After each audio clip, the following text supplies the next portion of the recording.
Amen, amen, amen. Alléluia. On est heureux de se retrouver et de partager ces moments indirectement avec nos frères et sœurs par l'intermédiaire de l'Internet. Et sans transition, ce soir, nous poursuivons le bout de chemin que nous avons commencé mardi dernier. Nous avons parlé de devenir fidèle. Eh bien, on va continuer à parler, ça nous intéresse, de devenir, c'est notre objectif, fidèle. C'est ce que Dieu appelle précieux. Quel est donc le gestionnaire ? Et vous me pardonnez, à chaque fois que j'utilise du masculin, ça vaut pour le masculin et le féminin. On ne va pas faire de la dictée inclusive, mais ça concerne tous les enfants de Dieu. Quel est donc le gestionnaire fidèle et prudent que le maître établira sur ses gens pour leur donner la nourriture au temps convenable ?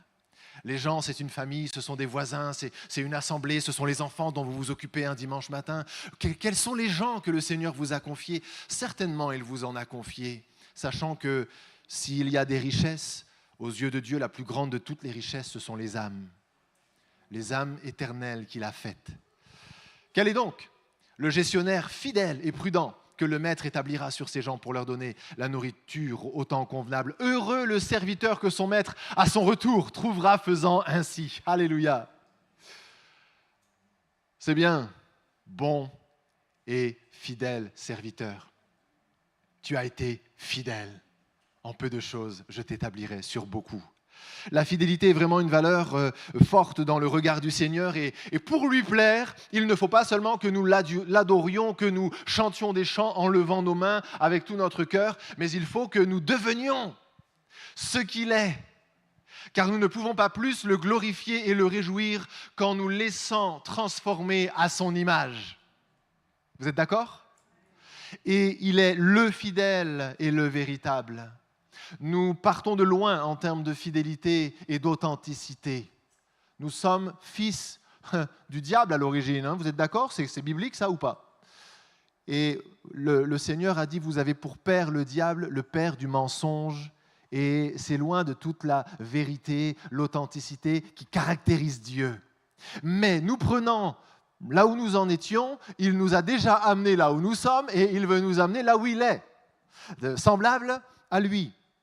Alors il y a des David, nous le disions la dernière fois, nous raccrochons les wagons maintenant, il y a des David qui semblent être nés fidèles et fiables. Ils sont tout jeunes et on ne leur a rien expliqué, le contexte n'est pas favorable, mais ils démontrent une fiabilité, une fidélité, ça semble être inscrit en eux.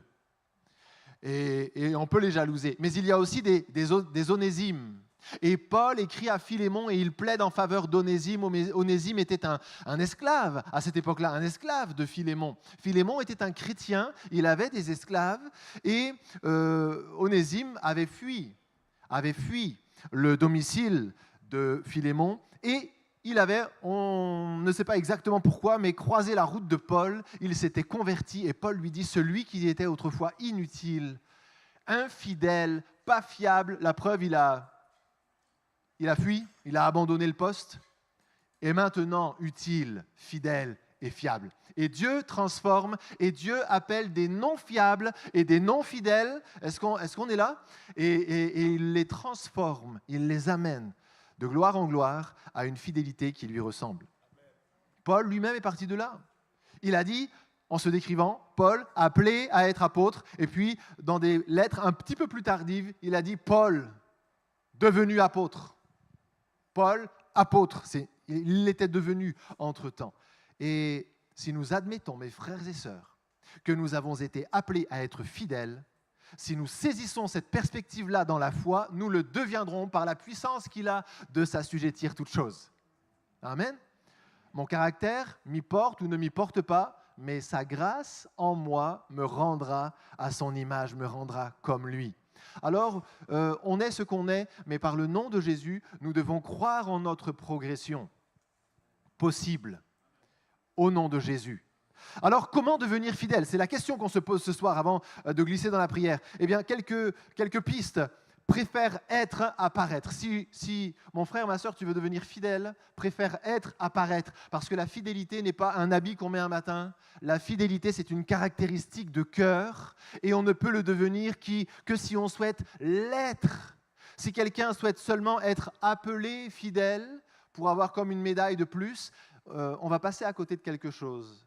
La fidélité est une caractéristique de cœur et non pas un habit qu'on met et qu'on enlève. Soit on l'est, si on l'est toujours. Soit on ne l'est pas. Et parfois on peut donner le change et paraître fidèle, mais si on ne l'est pas, on ne l'est pas. Ce n'est pas un vêtement, c'est un état de cœur. Préfère être à paraître. Il faut admettre que l'objectif, ce n'est pas de paraître fidèle, d'avoir une félicitation de quelqu'un qui dit « Waouh, tu as été fidèle sur ce coup-là » et puis de dire « Waouh, je laisse couler maintenant en roue libre ». Non, je veux être et non paraître. Deuxièmement, si quelqu'un veut devenir fidèle, le conseil de la parole, c'est « construis-toi une parole ». Que vaut votre parole ? Dieu se décrit comme le Dieu fidèle. Fidèle à quoi ? Pas à notre imagination, hein ? Je ne sais pas si vous avez une imagination fertile qui imagine Dieu, imagine plein de choses, mais Dieu ne s'est pas engagé à être fidèle à votre imagination, mais il a promis qu'il serait fidèle à sa parole. Fidèle à son, et à son, ça dépend comment vous comprenez les choses bibliquement, à son alliance. Il est fidèle à sa parole. Et nous ne pouvons pas être dans le sillage de Dieu sans être des hommes et des femmes de parole, avec une parole fiable, valable, qui a un poids. Alors si tu veux te construire une parole, mon frère, ma sœur, peut-être les jeunes en particulier, voyez haut, voyez loin, recevez l'enseignement de la parole. Construis-toi une parole, commence par ne pas la donner à la légère. Ne dis pas quelque chose si tu ne sais pas si tu vas pouvoir tenir parole derrière. Arrête de donner ta parole à la légère. Parce qu'on aime donner notre parole à la légère. Pourquoi ? Pas parce qu'on est méchant et qu'on aime mentir, mais parce qu'on a plein de bonne volonté. Et qu'on veut faire plaisir. Et on a remarqué que quand on dit quelque chose de positif à quelqu'un, ça lui fait plaisir. Et parfois, pour faire beaucoup plaisir, on dit beaucoup de choses positives. Malheureusement, avec nos forces, nos capacités, notre emploi du temps, notre fiabilité et je ne sais quoi encore, on ne peut pas tenir tous les engagements. Ce qui fait qu'après avoir fait plaisir, ah bon, c'est vrai, tu viendras m'aider à mon déménagement ou je ne sais pas trop quoi ? Oui, je vais venir. Bah, finalement, il y a la déception qui vient derrière et quelqu'un dit, ok, j'ai compris ce que vaut sa parole. Non pas ce que vous valez en tant que personne, mais j'ai compris ce que vaut sa parole. Et derrière la parole, vous comprenez que la notion de fidélité est engagée. On ne la donne pas à la légère. La parole dit dans Ecclésiaste 5,4, « Mieux vaut pour toi ne point faire de vœux, ne pas prononcer de promesses, que d'en faire une et de ne pas l'accomplir. » Mieux vaut pour toi ne pas faire de vœux que d'en faire un et de ne pas l'accomplir. Ecclésiaste 5,4. Et il y a des gens, ils sont pas drôles. Si tu commences à faire attention à ta parole, tu vas devenir pas drôle parce qu'avant d'obtenir un oui ou un engagement de ta bouche, va falloir presque monter un dossier. On ne va pas pouvoir te pousser à l'engagement à la légère. On ne va pas pouvoir faire ce qu'on veut de toi parce qu'en étant un homme, une femme de parole, tu vas mesurer la valeur de ta parole et tu ne la donneras pas à la légère. Alors que d'autres auront déjà dit oui 4 fois. Et toi, mais ton oui vaudra quelque chose. Deuxièmement, dans la notion de « construis-toi une parole », tu veux être fidèle ? Ok. Construis-toi une parole, ne la donne pas à la légère et impose-toi de tenir tes engagements. Impose-toi de tenir tes engagements, car la parole n'a de valeur que lorsqu'elle est suivie des faits. Matthieu 21, 28. On a quelques versets à lire, ça vaut la peine de pianoter même. 21, 28, on va aller jusqu'au verset 31. Parabole de Jésus, que vous en semble ? Un homme avait 2 fils, et s'adressant au premier, il dit « Mon enfant, va travailler aujourd'hui dans ma vigne, s'il te plaît. » Il répondit « Je ne veux pas. » Ensuite, il se repentit et il alla. S'adressant au second, il dit la même chose. Et ce fils répondit « Je veux bien, Seigneur. » Et il n'alla pas. Lequel des 2 a fait la volonté du Père ? Demande Jésus à ceux qui l'entourent. Ils répondirent « Le premier. » Le premier. C'est lui qui a fait la volonté de Dieu. Pourquoi c'est lui qui a raison ? Pourquoi c'est lui qui sera plus cité en exemple ? Pourquoi ? Parce qu'il a fait plus que ce qu'il avait dit qu'il ferait, tandis que l'autre a fait moins que ce qu'il avait dit qu'il ferait. Et c'est là que les deux fils, qui sont également fils, se départagent dans la qualité de leur parole. L'un s'est peu engagé, mais a fait plus que ce qu'il avait dit. L'autre s'est beaucoup engagé et il a fait moins que ce qu'il avait dit. Lequel est haut de gamme? Celui qui a fait plus qu'il avait dit, et non pas celui qui a manqué de tenir son engagement. Troisième proposition dans la notion toujours de se construire une parole, dégage-toi de tout engagement pris à tort. Ça peut arriver. Ça peut arriver tellement motivé, tellement sûr que tu vas y arriver, et puis tu dis « Waouh, qu'est-ce que j'ai dit ?» J'ai dit que, c'est pas que c'est mal, mais je ne vais pas y arriver. Je ne vais pas y arriver, ce n'est pas compatible. Et la Bible nous parle de ça dans Proverbes 6,2. Si tu es enlacé par les paroles de ta bouche, va, prosterne-toi, fais des instances, dégage-toi. Tu t'aperçois ? Tu es captif, tu t'es rendu captif à la merci de ton prochain parce qu'il te tient par ta parole. Si tu es un homme, une femme de parole et que tu as donné ta parole, ton prochain te tient par ta parole. Et le Seigneur dit, si tu t'aperçois que tu t'es engagé trop fort, trop vite, va te dégager. Laisse pas tomber la personne, mais demande à la personne de te libérer de la parole que tu lui as donnée. C'est pas pareil. Il faut qu'il te la rende pour qu'elle garde sa valeur. Tu ne peux pas ne pas tenir parole, mais on peut te rendre ton engagement. Va, prosterne-toi, fais des instances, ne donne ni repos à tes yeux, ni sommeil à tes paupières, jusqu'à ce que tu te sois dégagé. Construis-toi une parole, ok ?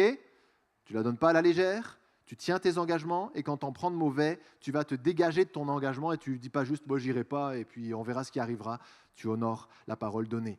Troisième proposition,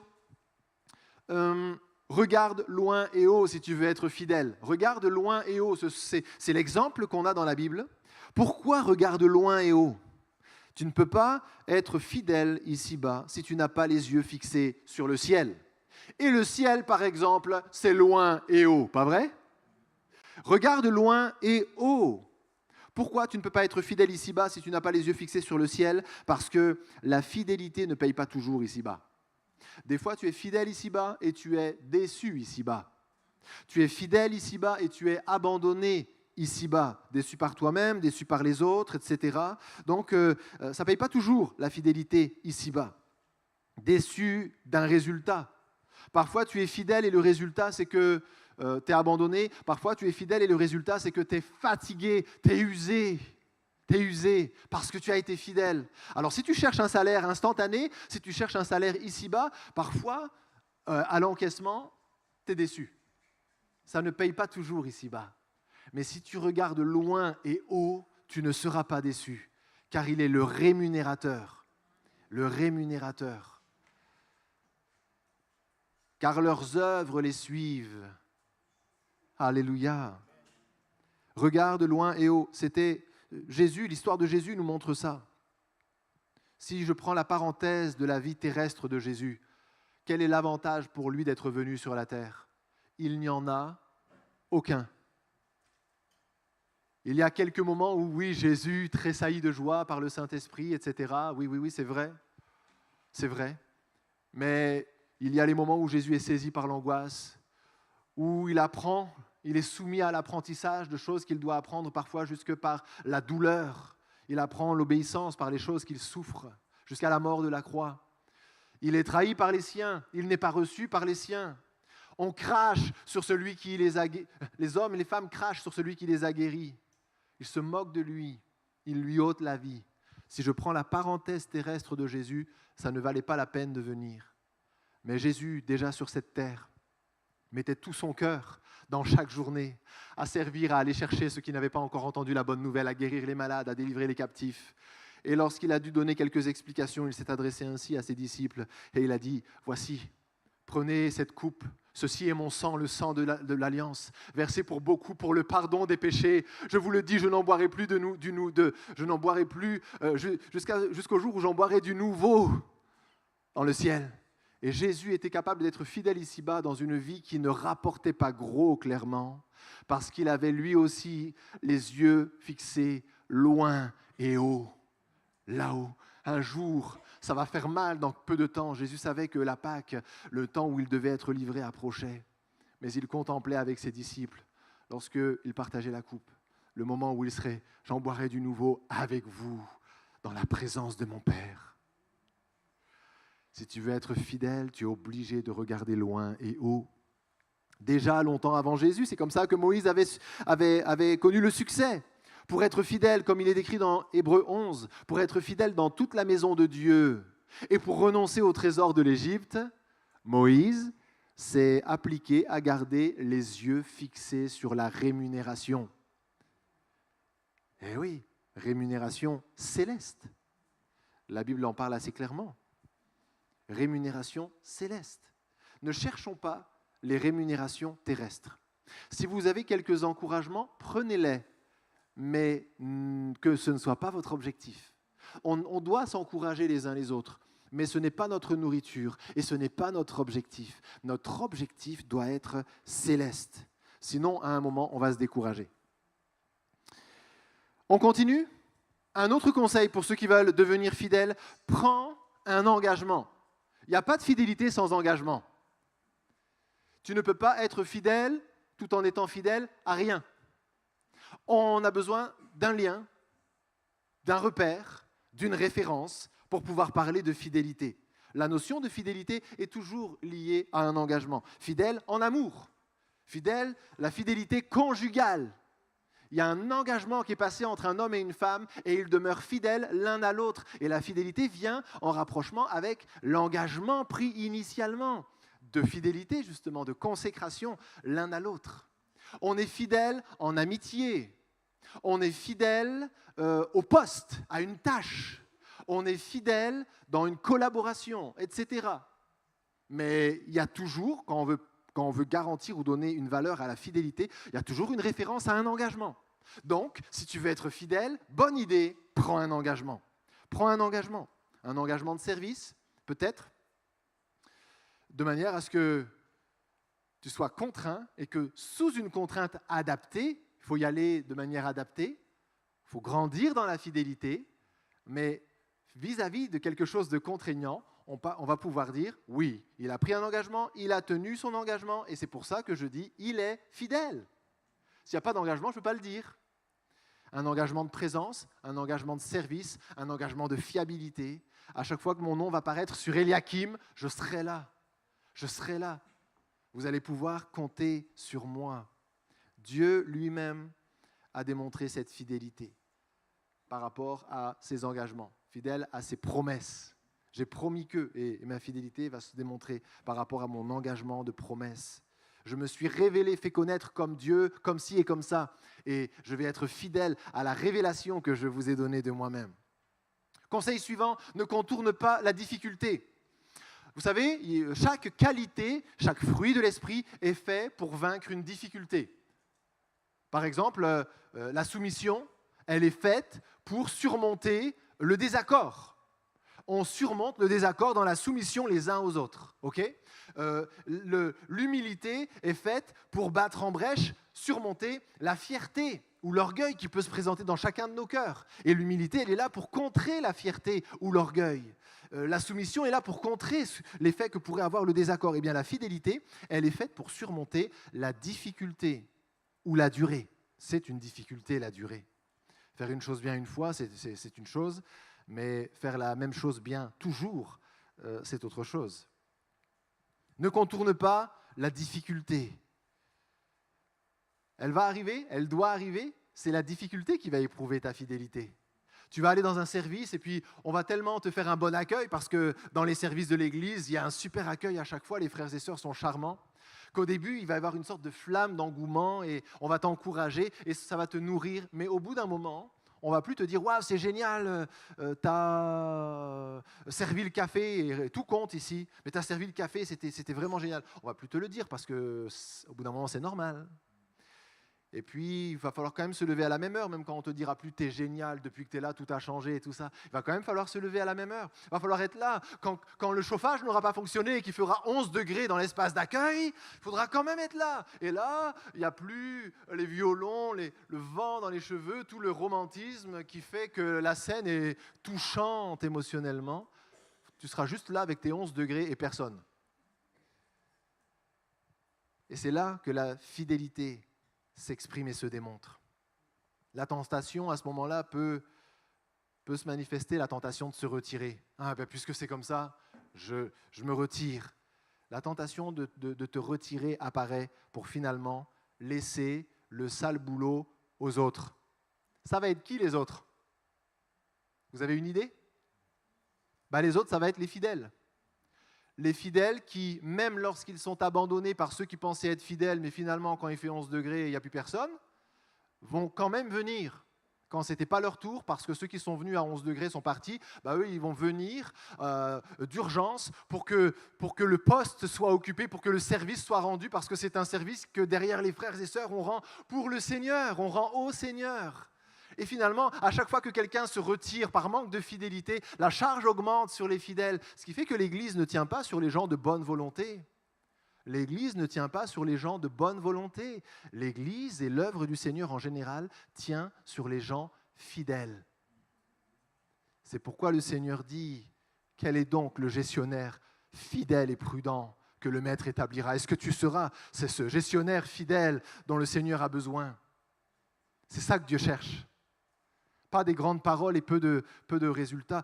Mieux vaut plus de résultats, moins de paroles et une fidélité démontrée. Même quand il y a une difficulté. Alors tape pas trop fort quand même dans la difficulté. Si tu es jeune, que tu n'as jamais pris un engagement, commence pas par un service comme ça où n'en empile pas 4 d'un coup. Commence à être fidèle dans peu de choses. Construis-toi, développe-toi dans peu de choses. Ne traîne pas trop. Une fois que tu es fidèle dans un peu, vois avec ton responsable si tu peux grandir un peu dans ta responsabilité. Ne perds pas de temps. Le temps est court. Mais vas-y graduellement quand même. Reste dans tes limites. Si tu veux être fidèle, reste dans tes limites. C'est un autre conseil. Dieu ne nous demande pas d'être fidèles dans les choses qu'il ne nous a pas confiées. Et parfois, la raison pour laquelle nous ne sommes pas fidèles dans ce qu'il nous a confié, c'est que nous essayons d'être un peu ou beaucoup fidèles dans ce qu'il ne nous a pas confié. Ah, qu'est-ce que tu fais là? Je ne t'ai pas demandé d'être là. Et regarde, ton travail n'est pas fait. Et la parole vient s'adresser à nous. Et Paul, dans Colossiens 4, 17, demande au destinataire de la lettre de passer un message à Archippe. Archippe, prends garde au ministère que tu as reçu dans le Seigneur afin de bien le remplir. Il s'agit de remplir la coquille, remplir le périmètre. Alors, reste dans tes limites. La première chose dans la fidélité, c'est de remplir ses limites. Et la deuxième chose dans la fidélité, c'est de ne pas outrepasser ses limites. Parce que le dépassement de nos limites, c'est aussi une forme de désobéissance. Vrai ou faux? C'est pas grave, c'est pas mal intentionné, mais c'est pas de l'obéissance. Puisqu'on sort de ce que le Seigneur nous a dit. On n'est plus fidèle à sa parole puisqu'on la dépasse, fidèle à son mandat puisqu'on l'outrepasse. Remplir. Tout le monde a des limites. Et il faut que nous soyons, si tu veux être fidèle, tu dois être à l'aise avec tes limites. David est roi. Vous imaginez ce que c'est d'être roi à son époque? Il y a des rois aujourd'hui, hein. Mais moi j'ai le sentiment que ce sont des rois décoratifs. Pas vous?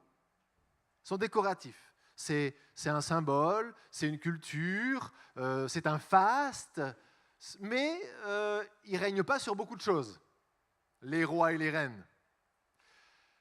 Lui, David, il règne à l'époque où les rois, c'était des rois. Droit de vie ou de mort sur les sujets, pouvoir absolu sur l'armée, ça ne passait pas par le Sénat, le Parlement et je ne sais pas quoi encore. C'était le roi. Le roi, il s'est levé, il a pensé que, voilà, ça va être comme ça. Alors, on faisait attention de ne pas causer des indigestions au roi pour qu'il ne prenne pas n'importe quelle décision.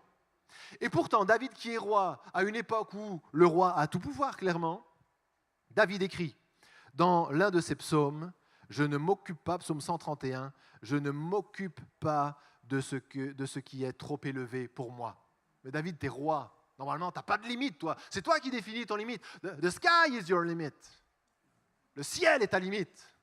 Non, j'ai un mandat devant le Seigneur.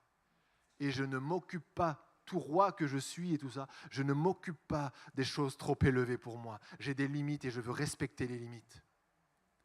David était fidèle. Ainsi. Paul, 2 Corinthiens 10, 13, on va aller jusqu'au verset 16, mais on va lire un mot par-ci, par-là. Paul veillait à respecter les limites que Dieu lui avait assignées. 2 Corinthiens 10, 13. Pour nous, dit Paul, nous ne voulons pas nous glorifier hors de toute mesure. Nous prendrons au contraire pour mesure les limites du partage que Dieu nous a assigné. On va se limiter.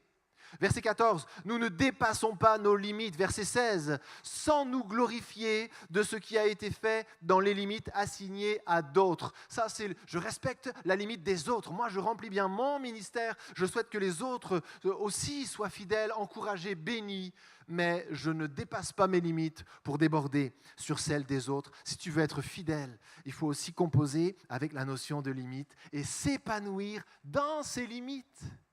Dans ces limites, c'est là que Dieu a pensé que vous seriez heureux, dans la limite de la fidélité, fidélité conjugale, fidélité en amitié, fidélité dans le service. C'est dans ce cadre-là que le Seigneur a imaginé et prévu votre bonheur. Maintenant, je termine. Quand même, si quelqu'un veut devenir fidèle,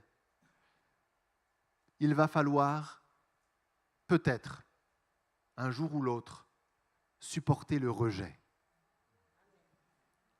Il est possible, ce n'est pas systématique, permanent, grave et douloureux, mais il est possible qu'à cause de votre fidélité, vous soyez à un moment ou à un autre exposé au rejet ou au jugement. Si Dieu récompense la fidélité, ce n'est pas toujours le cas sur la terre.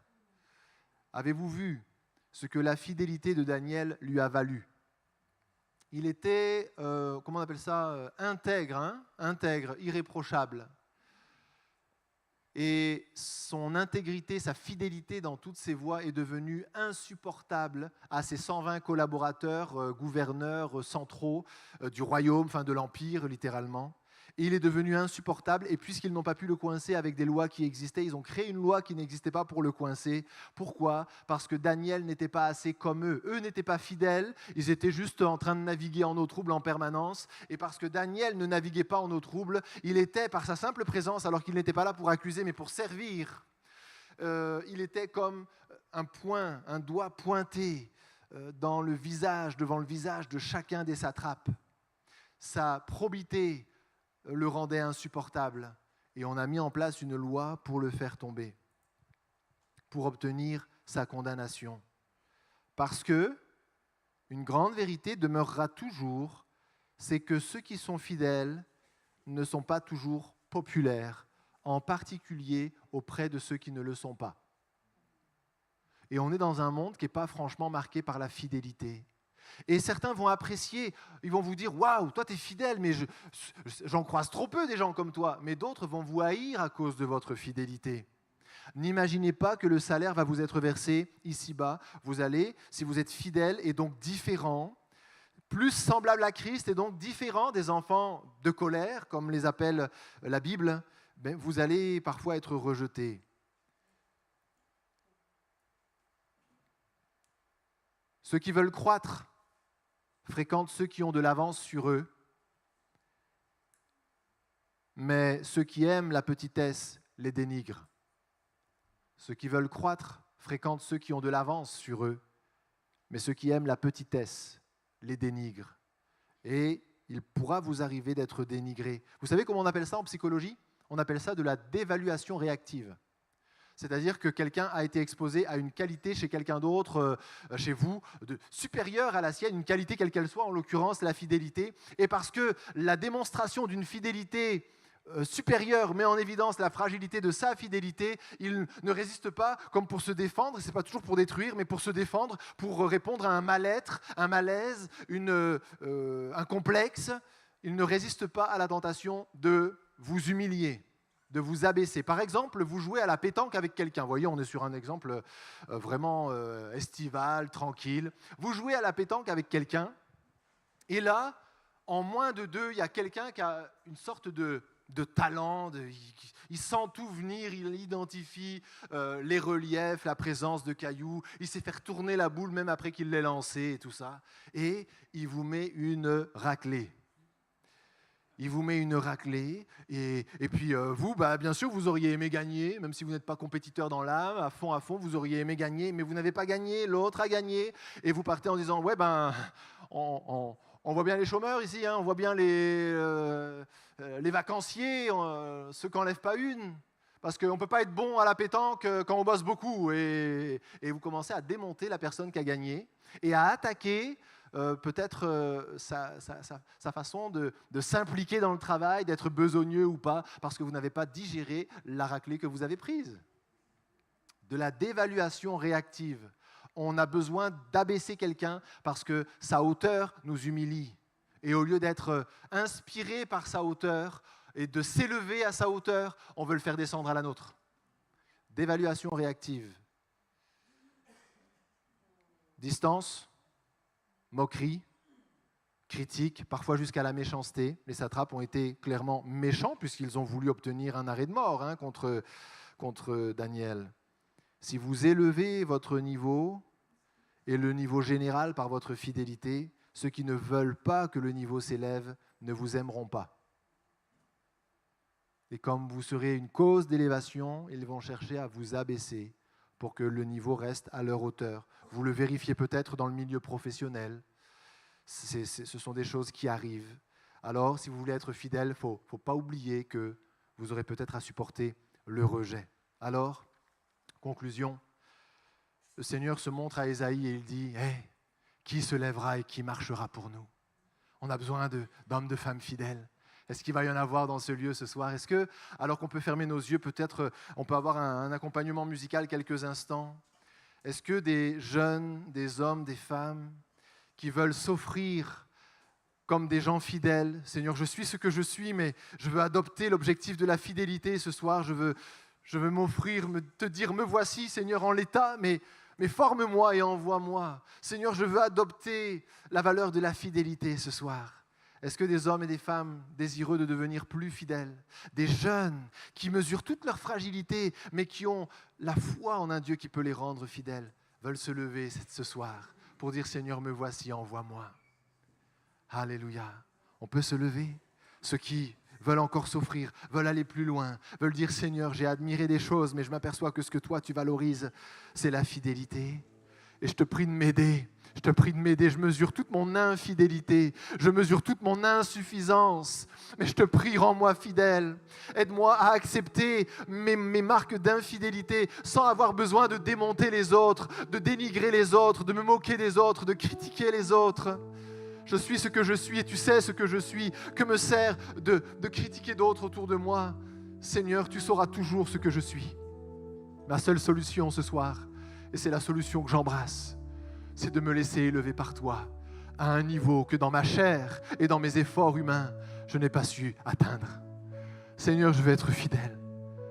Moïse a été fidèle dans toute la maison de Dieu, Seigneur. Est-ce possible que moi, de mon point de départ, je puisse être un jour appelé fidèle dans la maison de Dieu? Est-ce que c'est possible qu'un jour je puisse ressembler à ceux qui sont autour de moi, que je vois dans l'église, que je regarde comme des hommes et des femmes fidèles, qui prennent, qui vivent des moments difficiles parfois sans broncher? Est-ce que je pourrais être un jour à cette hauteur? Seigneur, non pas à nous, mais à ton nom donne gloire en nous transformant à ton image. S'il te plaît, délivre-nous de ce que nous sommes et rends-nous tels que tu es, Seigneur, s'il te plaît. Aide-nous à nous détacher de ce que nous avons admiré jusqu'à aujourd'hui. Nous avons peut-être admiré ce qui était flamboyant, ce qui était inspirant, ce qui était charismatique, ce qui nous ressemblait. Seigneur, pardonne-nous pour toutes les fois où nous nous sommes aimés indirectement dans les autres. Nous voulons appeler précieux ce que tu appelles précieux. Et Seigneur, apprendre à être fidèle afin de te ressembler, car tu es le fidèle et le véritable. Seigneur, que nous soyons connus, si nous ne sommes jamais parfaits, que nous soyons connus pour des gens fidèles, fiables, dignes de confiance, authentiques, véritables, un peu comme toi, Seigneur. Pardonne-nous pour toutes les fois où nous ne l'avons pas été, mais aide-nous surtout à le devenir par le nom de Jésus. Déverse en nous ton esprit, Seigneur. Aide-nous lorsqu'il faudra peut-être nous séparer de personnes autour de nous qui n'ont pas du tout adopté ce but-là, qui vont chercher des récompenses terrestres, alors que nous cherchons des choses célestes. Seigneur, si nous ne visons pas le même but, on va avoir besoin de se séparer, de vivre peut-être des séparations. Aide-nous, Seigneur. Aide-nous à trouver aussi autour de nous, aide-nous à fréquenter ceux qui sont juste un peu plus loin que nous, sur le chemin que nous avons choisi de parcourir, afin que nous puissions être tirés de l'avant par leur influence, par leur modèle. Seigneur, merci pour tous les hommes, toutes les femmes qui marchent sur le chemin de la fidélité ici, depuis peu ou depuis longtemps. Seigneur, bénis-les dans l'exemple qu'ils sont. Donne-leur de porter un fruit, qu'ils soient connus au milieu de nous et reconnus pour leur fidélité, que beaucoup se mettent dans leur sillage, les fréquentent, les côtoient, les imitent et deviennent à leur tour un peu plus comme toi. Alléluia.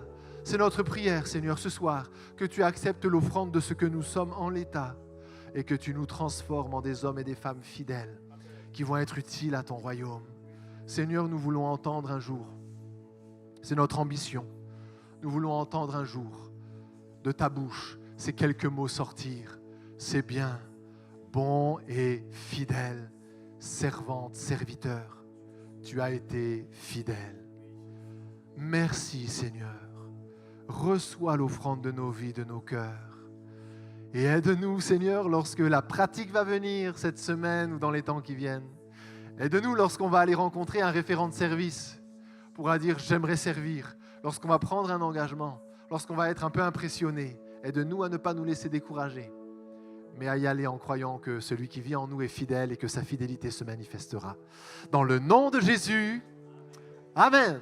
Alléluia. On peut prier encore quelques instants ?